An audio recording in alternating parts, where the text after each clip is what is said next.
तो गाइस कैसे हैं आप लोग। पिछली वीडियो में लास्ट वीडियो में मैंने आपको बताया था ऑपरेटर्स के बारे में। ऑपरेटर्स कितने तरह के होते हैं, कितने टाइप्स के ऑपरेटर्स होते हैं। तो अगर आपने वो वीडियो नहीं देखी है तो मेरी वो वीडियो जाके देख लें, लिंक डिस्क्रिप्शन में डाली हुई है, आप वहाँ से जाके वीडियो को चेकआउट कर सकते हैं। अब जो हमारी जो वीडियो है वो टॉपिक है डिसीजन स्टेटमेंट्स के बारे में पढ़ेंगे। तो मैं आपको आज की इस वीडियो में डिसीजन स्टेटमेंट्स क्या होती हैं उसके बारे में बताऊंगा, कितनी तरह की होती हैं, ये सब हम इस वीडियो में पढ़ेंगे। तो चलिए वीडियो शुरू करते हैं। डिसीजन स्टेटमेंट्स जो होती हैं वो एक प्रोग्राम में काफ़ी इंपॉर्टेंट होती हैं एक प्रोग्राम के लिए। क्यों? क्योंकि उससे हमें एक डायरेक्शन लेनी होती है कि या तो ये सही होगा या फिर ये सही होगा। उसमें कंडीशंस भी लगती हैं, उसमें कंडीशन ऑपरेटर्स भी इस्तेमाल होते हैं। लास्ट वीडियो में मैंने बताया था कंडीशन ऑपरेटर्स के बारे में। तो अभी हम लोग कंडीशन ऑपरेटर्स भी इस्तेमाल करेंगे। इसमें कौन कौन सी होती हैं डिसीजन मेकिंग स्टेटमेंट्स, उसमें आ जाती हैं इफ स्टेटमेंट होती है, फिर उसके बाद इफ एल्स स्टेटमेंट्स होती हैं, फिर नेस्टेड इफ स्टेटमेंट्स होती हैं और स्विच स्टेटमेंट्स होती हैं। बाकी जंप स्टेटमेंट्स होती हैं। इसमें ये अलग अलग मैं एक एक करके आपको समझाऊंगा। इसमें 4 तरह की होती हैं basically: break, continue, go to और रिटर्न। तो सबसे पहले इफ स्टेटमेंट को देख लेते हैं। तो कोडिंग करके देखते हैं कि इसको कैसे इम्प्लीमेंट करते हैं। सबसे पहले आपने क्या करना है, यहाँ पे इफ लिख देना है और ये इसका बेसिक सिंटैक्स है। अच्छा, यहाँ पे मैं इफ लिखने से पहले यहाँ पे मैं एक वेरिएबल क्रिएट कर देता हूँ जिसमें मैं एक वैल्यू पास करूँगा। वैल्यू इंटर करके उसमें वेरिएबल में स्टोर करके और फिर उसको चेक करूँगा कि ये वैल्यू बड़ी है या छोटी है। ये मैं छोटी सी ये जब छोटा प्रोग्राम है ये मैं इसको इम्प्लीमेंट करता हूँ। तो मैं वेरिएबल क्रिएट कर लेता हूँ यहाँ से var1 करके, या मैं num1 कर देता हूँ, कुछ भी नाम रख दें। num1 वेरिएबल का नाम रख दिया और मैंने यहाँ पे दे देता हूँ वैल्यू 13 या मैं 14 दे देता हूँ। तो 14 मैंने इस वेरिएबल में मैंने 14 वैल्यू स्टोर कर दी। अब मैं इस 14 वैल्यू को चेक करूँगा कि ये इफ, इसका सिंटैक्स जो है वो ये है कि num1, तो मेरा वेरिएबल है num1 इज लेस देन 20। तो ये बेसिक छोटी सी मैंने कंडीशन लगाई है। ये कंडीशन ऑपरेटर का मैंने इस्तेमाल करा है और मैंने ये कंडीशन लगाई है कि num1 जो है वो जब छोटा हो 20 से तो ये स्टेटमेंट रन हो। तो इस स्टेटमेंट में कुछ ना कुछ लिखा होगा तो वो मैं यहाँ पे लिख देता हूँ। छोटा सा मैसेज प्रिंट करेंगे कि दिस इज इफ मेथड। ये मैंने यहाँ पे एक प्रिंट कर दिया और मैं यहाँ पे एंड एल कर देंगे, एंड लाइन। फिर उसके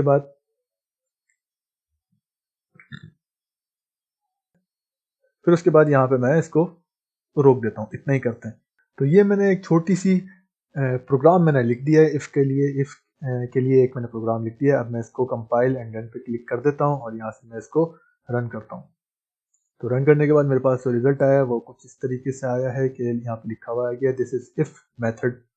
तो यहाँ पे उसने क्या करा, इफ में कंडीशन चेक करी उसने, उसको मिल गया num1 इज लेस देन 20। तो num1 में क्या वैल्यू है मेरे पास 14, और 14 इज लेस देन 20 होती है। बिल्कुल सही बात है। तो ये ट्रू कंडीशन हो गई। तो कंडीशन ट्रू हो गई तो यहाँ पे उसने ये जो मैसेज है वो प्रिंट कर दिया।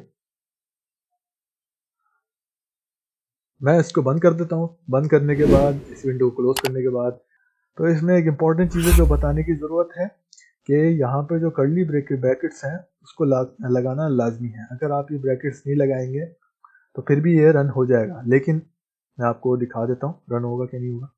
तो रन हो चुका है। लेकिन इसमें मसला ये है कि जब ब्रैकेट्स नहीं होते तो कभी कभार कन्फ्यूजन क्रिएट हो जाती है डेवलपर के दिमाग में। तो ये कन्फ्यूजन से बचने के लिए आपको ब्रैकेट्स लगाना मस्ट है। ब्रैकेट्स ज़रूर लगाएं। तो मैं भी ब्रैकेट्स वापस लगा देता हूँ।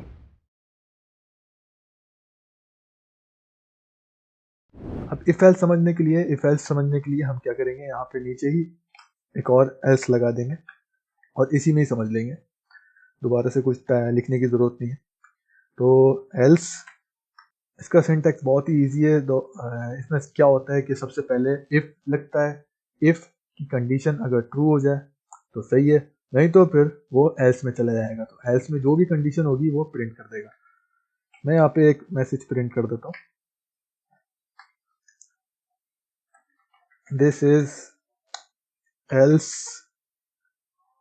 पार्ट, ये मैं लिख देता हूँ और एंड एल कर देता हूँ, और ये भी दिस इज इफ पार्ट, और मैं इसको सेव करके कंपाइल एंड रन पे क्लिक कर देता हूँ। तो अभी क्या कंडीशन चली है कि ये वाली कंडीशन चली है, तो यही ट्रू थी, तो मैं इसलिए ये वाली कंडीशन चली है। अब मैं यहाँ से क्या करूँगा, एक मैं वैल्यू चेंज कर देता हूँ। जैसे कि मैं यहाँ पे num1 की वैल्यू जो है 14, तो मैं यहाँ पे इसकी वैल्यू चेंज करके रख देता हूँ 31, ये 34 रख देता हूँ। तो 34 क्यों रखी मैंने, ताकि मेरी ये कंडीशन फेल हो जाए।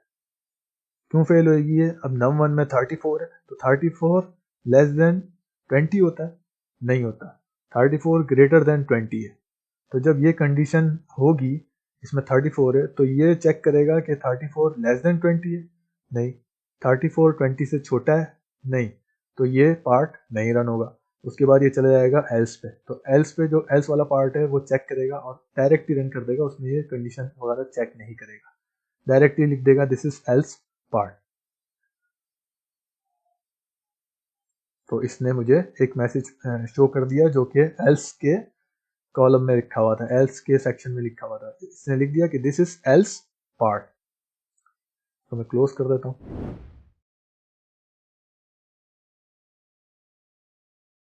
नेक्स्ट जो है वो इफ और एल्स इफ है। तो इफ और एल्स इफ में क्या फ़र्क है और इफ एल्स में क्या फ़र्क है, तो और नेस्टेड इफ क्या होता है, तो ये भी देख लेना है, लेकिन पहले इफ और एल्स इफ देख लेते हैं क्या होता है। तो इफ और एल्स इफ, इसमें क्या होता है, इसमें भी कंडीशन लगती है कि num1 इज इक्वल या इज ग्रेटर देन 30, देन ये पार्ट, और अगर 20 और अगर लेस देन 20 हो तो ये पार्ट। तो इसमें कौन सा पार्ट चलेगा, इसमें नीचे वाले चलेगा। मैंने यहाँ पे नम लिखा हुआ है, तो ये इसने नम में एरर दे दिया क्योंकि मैंने ये डिफाइन नहीं करा। जाहिर सी बात है, वेरिएबल जब भी देते हैं तो उसको डिफाइन करना लाजमी होता है, तो मुझे यहाँ पे बनाना पड़ेगा नम वेरिएबल, लेकिन मेरे पास मुझे ये कंडीशन ट्रू करवानी है, तो मैं यहाँ से num1 जो है ये यहाँ पे ये यहाँ पे लिखना था, लेकिन मैंने नहीं लिखा, मैंने यहाँ पे नम लिख दिया गलती से, तो एरर हो गया ये। तो सेव करते हैं और अब कंपाइल करते हैं, अब कंपाइल होगा। तो ये कंपाइल करा इसने और मुझे बता दिया कि ये 3 से बड़ा है, this is else part.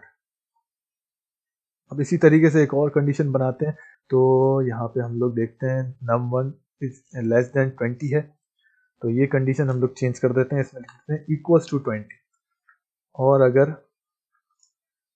Greater than 21 हो तो ये चले।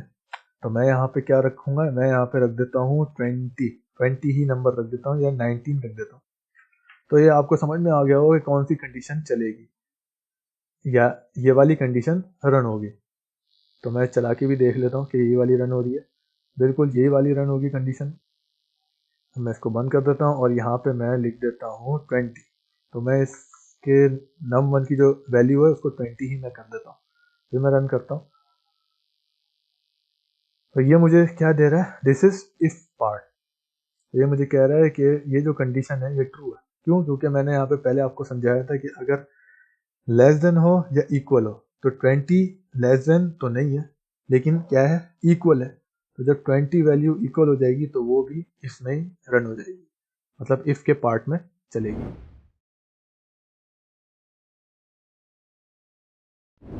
अब एक और चीज़ होती है, एक और चीज़ में क्या होता है, यहाँ से मैं अपना एल्स इफ जो है वो मैं हटा देता हूँ। एक और चीज़ क्या है कि इफ के अंदर एक और इफ, तो इसमें क्या होगा, इसमें ये होगा कि अगर ये वाली कंडीशन ट्रू हो जाए इफ की, तो दोबारा इफ में चला जाएगा वो, और फिर चेक करेगा एक और कंडीशन लगा के। तो मैं यहाँ पे एक और कंडीशन लगाता हूँ, जैसे कि यहाँ पे लिखा हुआ है 20 लिखा हुआ है, तो नीचे मेरे पास एक और कंडीशन ये बन सकती है कि यहाँ पे मैं लिख देता हूँ ग्रेटर देन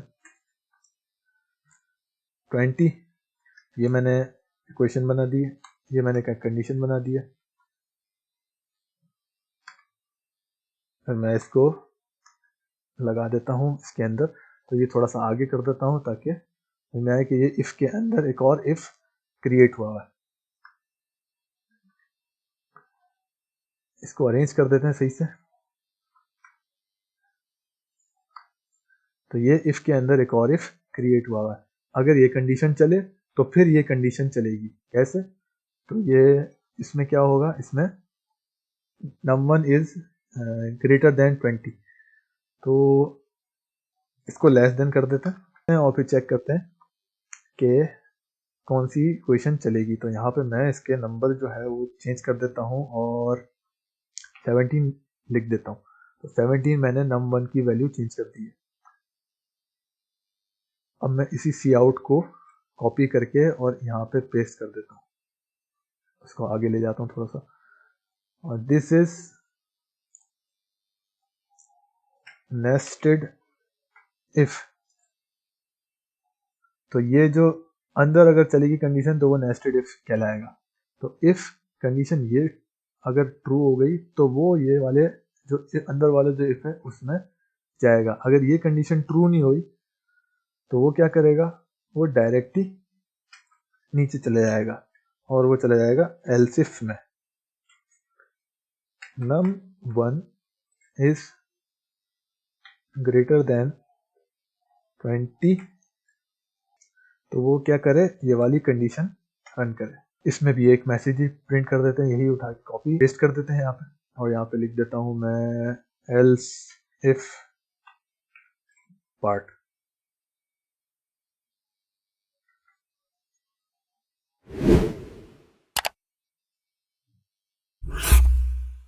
तो उसने क्या क्या प्रिंट करा मेरे पास, मैंने 17 वैल्यू दी थी, तो 17 उसने यहाँ पे चेक करा और उसने कहा कि ये लेस देन 20 है, तो वो ये वाले पार्ट पे चला गया। इसके बाद उसने नीचे देखा तो एक और इफ था, तो उसने इसको भी पढ़ा, num1 मतलब 17 इज लेस देन 20, बिल्कुल है, तो उसने ये मैसेज भी प्रिंट कर दिया। अब मैं यहाँ पे क्या करता हूँ, यहाँ पे मैं वैल्यू चेंज कर देता हूँ, और मैं यहाँ पे वैल्यू इसको मैं करता हूँ 21, और मैं यहाँ की वैल्यू चेंज कर देता हूँ, और मैं इसको कर देता हूँ 21 से ज़्यादा ही कर देता हूँ, तो मैं 26 या 7 कर देता हूँ। 27 मैंने इसकी वैल्यू असाइन कर दी वेरिएबल को। अब मैं इसको रन करता हूँ, तो अब ये this is else if part चलेगा। अब ऐसा इसने क्यों करा, इसने ये वाली कंडीशन चेक करी, यही वाली कंडीशन फुलफिल ही नहीं हो रही थी, तो वो नीचे वाली चेक ही नहीं करेगा, तो फिर वो डायरेक्ट कहाँ चला जाएगा, यहाँ से उठ के डायरेक्ट नीचे आ जाएगा एल्स इफ पे, और एल्स इफ पे जो कंडीशन है वो चेक करेगा num1 इज ग्रेटर देन 21, तो वो चेक करेगा तो बिल्कुल ये ट्रू कंडीशन हो गई है, और उसके बाद ये फौरन से ये जो मैसेज है वो प्रिंट कर देगा। इसके अंदर ही एक चीज़ है, गो टू स्टेटमेंट्स क्या होती हैं, और भी होती हैं, गो टू स्टेटमेंट्स होती हैं, ब्रेक होती हैं, कंटिन्यू होती हैं, लेकिन उसके लिए हमें फॉर का लूप इस्तेमाल करने पड़ेगा, तो हमने अभी फॉर लूप नहीं पढ़ा है, तो इसलिए मैं उसको अवॉइड कर रहा हूँ इस्तेमाल करने से, कॉम्प्लेक्सिटी क्रिएट होगी। तो फॉर के लूप में जब फॉर की जब वीडियो आएगी तो उसी में मैं ये इसको मर्ज कर दूंगा और कंटिन्यू और ब्रेक का उसमें समझा दूंगा उसी वीडियो। तो अब भी हम लोग गो टू पढ़ लेते हैं, गो टू क्या होता है। तो फॉर एग्जांपल अभी मैंने यहाँ पे 27 लिखा हुआ है, अब यहाँ पे कौन सी कंडीशन ट्रू होगी, यहाँ पे कंडीशन ट्रू होगी ये वाली एल्स इफ वाली, क्यों होगी, 27 21 से बड़ा है, तो ये वाली कंडीशन ट्रू हो जाएगी। अब मैं यहाँ पे चाहता हूँ कि जब ये कंडीशन ट्रू हो जाए तो एक स्टेटमेंट में लिख दूँ गो टू, आप लेबल लिख सकते हैं, कुछ भी लिख सकते हैं, ये एक गो टू लेबल मैंने एक वेरिएबल की तरह एक नाम दिया है इसको, आप कुछ भी दे सकते हैं, go to case, go to the place, कुछ भी लिख सकते हैं, गो टू पॉइंट। तो यहाँ पे मैंने एक नाम दिया है इसको लेबल। अब मैं इस लेबल पे जाऊंगा, अब मुझे क्या करना है, यहाँ पे जाना है। अब आप ये देखें कि मैं बगैर किसी कंडीशन को फुलफिल करे लेकिन मैं उसको अचीव कर पा रहा हूँ, मैं यहाँ पे जा पा रहा हूँ।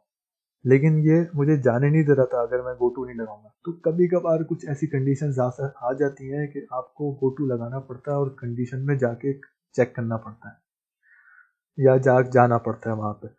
तो ये GoTo लेबल जब यहाँ पे आएगा तो वो सारी चीज़ें देखेगा इसकी, तो ये देखेगा, इसको प्रिंट कर देगा, फिर उसके बाद ये जाएगा GoTo लेबल पे और ये जाएगा लेबल, और यहाँ पे जब देखेगा ये तो इसको सी आउट नज़र आएगा और ये भी प्रिंट कर देगा नेस्टेड इफ पार्ट। तो मैं इसको रन कर देता हूँ, चेक करते हैं क्या ऐसी काम कर रहा है। तो इसने क्या करा, इसने this is else if part पहले यहाँ पे गया है वो, और फिर उसके बाद GoTo लेबल पे गया, तो GoTo लेबल पे लेबल का जो टैग है उस पे गया, एक और मैसेज प्रिंट कर दिया, उसको इसने लिख दिया this is nest if part.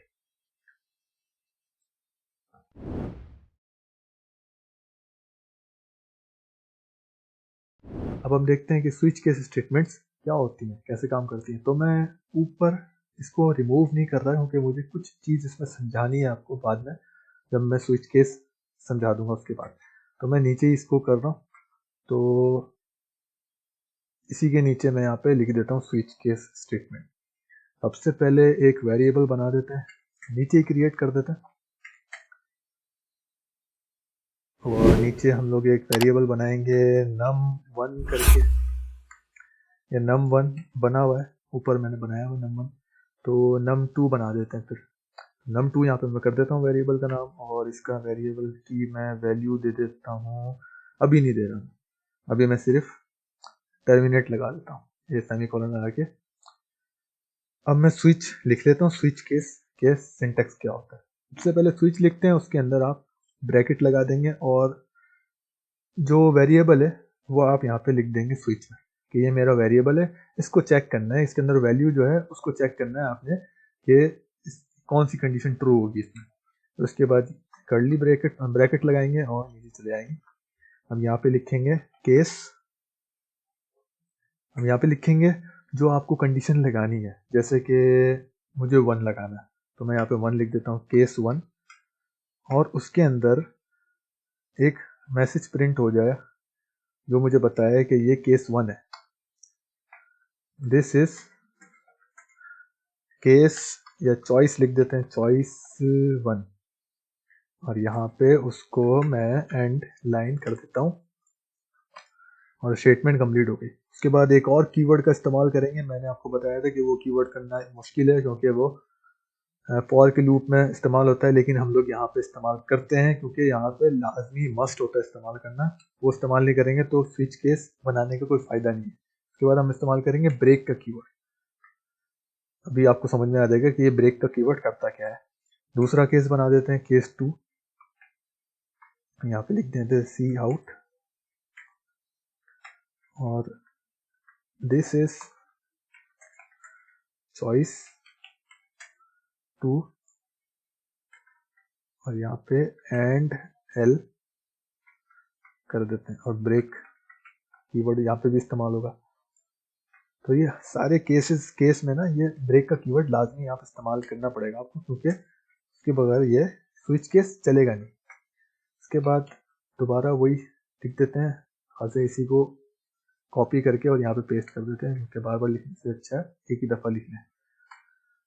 ये यहाँ तक हो गया, और उसके बाद यहाँ पे मैं ब्रेक का कीवर्ड इस्तेमाल कर लेता हूँ और ये ख़त्म हो गई। लास्ट में एक और चीज़ होती है, वो होती है डिफ़ॉल्ट।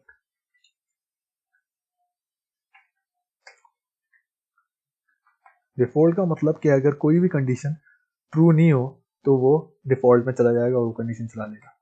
तो यहाँ पे मैं लिख देता हूँ दिस इज डिफ़ॉल्ट कंडीशन, और इसको एंड एल कर देते हैं, और यहाँ पे भी ब्रेक लगाएंगे। तो ये मैंने 3 कंडीशन बनाई है। अब मैंने 3 कंडीशन बनाई है तो मैं यहाँ पे वैल्यू दे सकता हूँ कि या तो 1 होगी या 2 होगी या 3 होगी। और अगर मैं यहाँ पे कोई वैल्यू दे दूँ, मैं वैल्यू दे देता हूँ, जैसे 4 या 5 दे दूँ, या 5 दे दूँ या 6 दे दूँ, तो यहाँ पे 6 कहीं नहीं है, यहाँ पे भी नहीं है, इधर भी 6 नहीं है, ये भी 3 है, तो वो कहाँ चला जाएगा, डिफ़ॉल्ट में चला जाएगा। और कंडीशन चलेगी दिस इज डिफ़ॉल्ट कंडीशन, ये लिखा हुआ आएगा।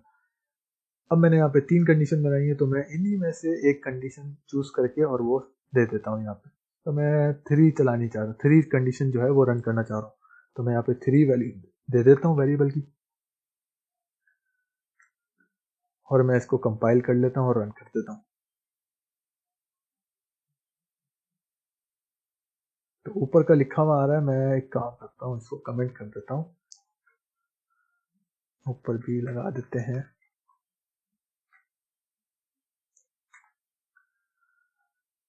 दोबारा से रन कर लेना।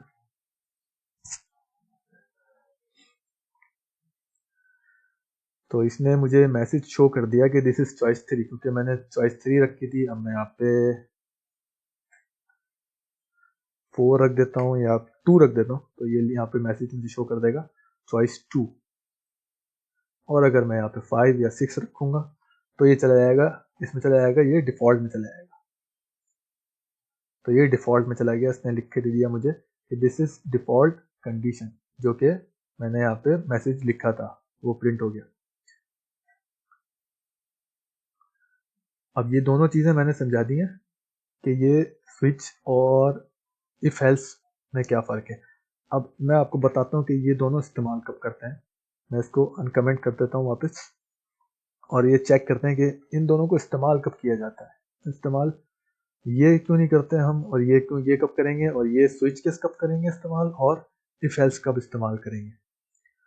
तो स्विच केस हम लोग उस वक्त इस्तेमाल करेंगे कि जब हमारे पास कम ऑप्शंस होंगे, जैसे कि यहाँ पे सिर्फ 4 केसेस हैं कि 1 हो या 2 हो या 3 हो या 5 हो या 6 हो, कुछ ऑप्शंस होंगे जैसे कम ऑप्शंस हो, तो हम उसमें क्या करेंगे, स्विच केस इस्तेमाल करेंगे। ये इस सिनेरियो में ये फास्ट वर्क करेगा, ये तेज काम करेगा। जबकि अगर कोई बड़ा डिसीजन लेना है, जैसे कोई 27, अब ये सारे 20 नंबर है, अब मुझे चेक करना है कि 27 मैंने लिया है, तो अब मैं स्विच केस में क्या करूँगा कि एक एक करके सबके केस बनाऊंगा, 1 से 27 केसेस बनेंगे। तो ये बहुत लंबा हो जाएगा स्विच केस, और ये बहुत स्लो भी हो जाएगा।